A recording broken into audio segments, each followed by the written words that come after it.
आज हम पढ़ते हैं एक्सेलरेशन वर्सेस डिस्प्लेसमेंट कर्व। ठीक है, ये रहा आपका एक्सेलरेशन और ये रहा डिस्प्लेसमेंट या उसके से पोजीशन। ठीक है, अब ये ए एक्स कर्व क्या दिखाता है, आपको मालूम होना चाहिए कि जो वेलोसिटी का अपन डिफ्रेंशिएशन करते हैं ना, हाँ, डिस्प्लेसमेंट के साथ, तो v d v by D x क्या होता है वो ए।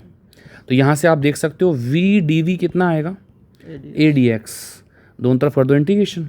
तो यदि आप लिमिट लगा दोगे, यहाँ लगा दोगे एक्स आई से एक्स एफ और यहाँ लगा दोगे वी आई से वी एफ, तो you will get V final का square by 2 minus V initial का square by 2 equals to this term, same term. That mean, और ये इंटीग्रेशन का ग्राफिकल मीनिंग क्या होता है बच्चा लोग? इंटीग्रेशन का ग्राफिकल मीनिंग होता है कि आपको कोई भी लिमिट के अंदर एरिया निकाल दो। क्या निकाल दो? एरिया, हाँ, एरिया निकाल दो। जैसे ये वाला एरिया निकाल दो, ठीक है। और ये मान लो दे रखा है आपको एक्स आई, दे रखा है आपको एक्स एफ। तो ये जो एरिया होगा ना, ये होगा इंटीग्रेशन, मतलब, और you can see in other words, ये जो एरिया आएगा ना वो आएगा आपका वी फाइनल का स्क्वायर माइनस वी इनिशियल का स्क्वायर बाई 2। ये है आपका ए एक्स कर्व। अब जैसे कि मैं आपको एक क्वेश्चन के बारे में बताता हूँ जो कि IIT JEE में आ चुका है। क्या है वो क्वेश्चन, आइए देखिए। कि देखो, वैसे तो नीट में अनलैक है ये, फिर भी क्या था वो क्वेश्चन? वो क्वेश्चन था कि आपको वी एक्स कर्व दे रखा था लाइक दिस। ठीक है, ये आपको वी एक्स कर्व दे रखा है और आपसे बोला गया कि इसका ए एक्स कर्व बनाओ। Since as we know that कि ए होता है v d v by D x, am I right? तो यहाँ से आप केवल निकाल सकते हो स्लोप। क्या आएगी वो slope? D v by D x कितना आएगा? D v by D x, चलो मान लो यहाँ पर मैं मान लेता हूँ वी नॉट है और यहाँ एक्स नॉट है, तो ये आएगा minus v naught upon x naught. ठीक है, यदि आप वैल्यू पुट यहाँ करोगे तो आ जाएगा minus v naught upon x naught, तो फिक्स वैल्यूज़ हैं। तो आपका ए आ गया माइनस में v naught by x naught into v. अब ध्यान से देखो, आप देख सकते हो कि जैसे जैसे ग्राफ आपका एक्स के साथ घट रहा है तो वैसे वैसे वेलोसिटी आपकी घट रही है। तो वेलोसिटी घट रही, बट यहाँ माइनस लगा हुआ है, तो आपका ए भी घटेगा नहीं। यही गलती करते हैं बच्चे। यदि वी डिक्रीज हो रहा है, ठीक है, नहीं माइनस लग रहा है ना, रिटार्ड हो जाएगा ना उसको। नहीं, माइनस लगना मतलब होता है यदि वी डिक्रीज हो रहा है तो ये होगा ए इंक्रीज। ध्यान रखोगे, हमेशा वी यदि डिक्रीज हो रहा है और आगे लग रहा है माइनस तो क्या हो जाएगा? ए इंक्रीज। अब मान लो आपसे पूछ लिया ए एक्स कर्व बना दो, वी एक्स कर्व आपको दे रखा है, ए एक्स कर्व बनाओ। अब ध्यान से देखो, क्या यहाँ वेलोसिटी फर्स्ट क्वाड्रेंट में है? यस, मतलब वेलोसिटी है पॉजिटिव।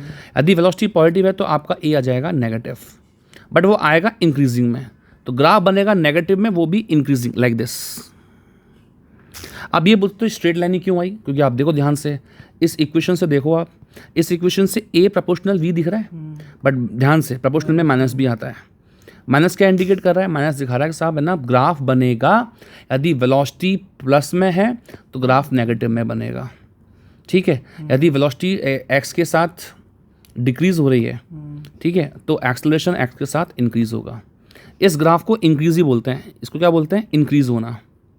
ठीक है, और कोई क्यूरी है आपकी इस क्वेश्चन में? यार मैंने तो अभी तक पढ़ा था, वो ये बोल रहा था कि अगर आपका वेलोसिटी डिक्रीज होती है तो आपका एक्सेलरेशन भी डिक्रीज होता है। नहीं, ऐसा कुछ भी नहीं है, यहाँ पर डिपेंड करेगा वी एक्स कर्व की स्लोप से। यदि आप ये सब बोलना चाह रहे हो तो फिर ये वाला कर्व होगा, फिर वो ऐसा कुछ फिक्स नहीं है। इसलिए अपोजिट हो गया इसका। नहीं, यदि मान लो ऐसा कोई कर्व होता, अब इसका ए एक्स कर्व बनाओ। नहीं, वो कटरा बनता है ना, बनाते हैं, वही बनाते हैं। ऐसे ए एक्स कर्व है तो इसका बनाओ। इसमें तो बनेगा नहीं, इसमें तो जीरो हो जाएगा। क्या जीरो हो जाएगा? क्योंकि इसमें एज तो ए कर्व, हाँ, वी एक्स कर्व ना, तो d v by D x क्या? आप देखो ध्यान से, क्या d v by D x आपका पॉजिटिव है? यस, वेलोसिटी आपकी पॉजिटिव है, तो आपका ए भी आपका पॉजिटिव होगा, नंबर 1। तो ग्राफ बनेगा फर्स्ट क्वाड्रेंट में। ठीक है, यही बनेगा ए का। ठीक है, अब आप देखो ध्यान से दूसरी चीज़, क्या आपकी स्लोप वेलोसिटी जो है वो एक्स के साथ बढ़ रही है? तो ए भी बढ़ेगा। ठीक है, क्योंकि दोनों पॉजिटिव हैं, तो यहाँ से रिजल्ट निकल के आ रहा है ए प्रोपोर्शनल वी, क्योंकि इसमें माइनस तो आया ही नहीं, तो ग्राफ आएगा आपका इस तरह से। अब स्लोप आप अपने हिसाब से मेंटेन कर सकते हो। मतलब ये कि इसे यहाँ पर स्लोप आई थीटा, तो यहाँ की स्लोप क्या होगी? मान लो अल्फा, तो अल्फा थीटा बराबर नहीं होंगे, क्योंकि यहाँ से आप निकालोगे d v by D x, निकलेगा डी वी यहाँ से डी बाई डी एक्स आएगा टेन थीटा। इसकी वैल्यू यहाँ पुट करोगे तो you will get a equals to v tan theta. तो यदि आप ध्यान से देखो तो ए वी के प्रोपोर्शनल तो है, बट साथ में क्या आ गया, टेन थीटा। ठीक है, तो A equals to ten theta into V, ये आएगा। ठीक है, देख लो आप आराम से, सारे इक्वेशंस देख लो, राइट।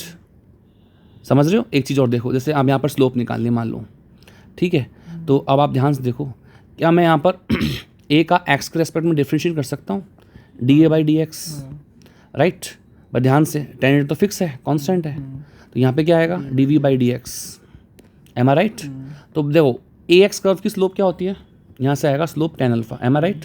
अब अल्फा और थीटा में रिलेशन निकालने के लिए आपने क्या किया, ए का और कर दिया एक्स के रेस्पेक्ट में differentiation, which is will give you, यहाँ पे स्लोप और कुछ भी बन सकती थी, मतलब स्ट्रेट लाइन की जगह नहीं स्ट्रेट लाइन ही बनेगी, बट उसकी स्लोप क्या होगी वो बता रहा हूँ। ये स्लोप क्या है, किसी भी कर्व की स्लोप क्या होती है, D Y by D X, Y axis पे क्या है ए, तो और नीचे क्या है एक्स एक्स पे X, D A by D X, right. तो D A by D X हो गया इक्वल्स टू टेन अल्फा, और ये हो गया टेन थीटा। और d v by D x क्या था, अभी बताया था मैंने आपको, d v by D x खुद टेन थीटा है, तो दैट मीन आपका आ गया tan theta into tan theta. तो ऐसा नहीं कि अल्फा इक्वल टू थीटा होगा, थीटा होगा, टेन अल्फा इक्वल्स टू होगा टेन स्क्वायर थीटा, और यदि आपको अल्फा निकालना ही है तो tan inverse tan square theta, इस तरह से आंसर आएगा। बट इतना नीट में नहीं पूछता, बट आपको मालूम होना चाहिए दिस थिंग। ठीक है, चलो और कुछ बताना, पूछ लो फटाफट से। वापस एक बार और देख लूँ। हाँ, एक बार सबको रिप्लेस करा देते हैं। ये कैसे कैसे लिखते हैं, ये अपने आप आता है ना, तो फॉर्मूला नहीं, है। ये फॉर्मूला अपना नहीं आता है, इस फॉर्मूले को डिराइव कर देते हैं। तो बच्चा लोग नहीं वहाँ पे इतना डोंट मिलेगा टाइम। हाँ, है ना। तो यहाँ देखो ए होता है d v by d t, नहीं करना है इसको एक्सप्लेन, ठीक है बच्चा लोग, थ्योरेटिकली मालूम होना चाहिए। ऊपर नीचे डी एक्स से मल्टीप्लाई कर दो, तो आपका d x by d t क्या बन जाता है, वेलोसिटी, ये आता है ऐसे v d v by D x. ठीक है, तो ये है मैकेनिक्स के फ्यू कॉन्सेप्ट्स जिसमें ये काम आता है। और कुछ यदि वी एक्स कर्व से या ए एक्स कर्व से कुछ और निकालना हो, यही है, इसके अलावा कुछ भी नहीं है। क्योंकि ए एक्स की स्लोप मैंने बता दिया आपको, जैसे मैंने बताया यहाँ पर ए एक्स की स्लोप क्या आ रही है, टेन स्क्वायर थीटा, कहाँ गया अपना टेन स्क्वायर थीटा। तो ऐसा कोई रिलेशन तो अपन को यूज़ करना भी नहीं है। आईआईटी में बस एक बार आया था, वो भी ग्राफ आया था, ग्राफ में भी 4 ऑप्शन थे, पोटेंशियल मेथड से भी हो सकता था। ठीक है, तो आप तो इस चीज़ को फॉलो कर लो। मेन चीज़ ये एनसीईआरटी लायक है और ये नीट के लायक है, दिस थिंग, दिस एरिया, कि भाई एरिया अंडर द कर्व क्या होता है, और इंटीग्रेशन का मतलब होता है एरिया। डेल एक्स बोल सकते हैं इसको ना, किसको, एस एक्स माइनस एक्स आई को नहीं, यहाँ पर डेल एक्स क्यों बोलने की जरूरत है, यहाँ लिखो ना डेल एक्स, यहाँ लिख सकते हैं अपन इसको डेल एक्स। यहाँ तो लिमिट्स बोलनी पड़ेगी, लिमिट्स के अंदर एरिया कितना आएगा। जैसे कि अब मैं एक क्वेश्चन लेता हूँ फिजिबल, उसको देख लो।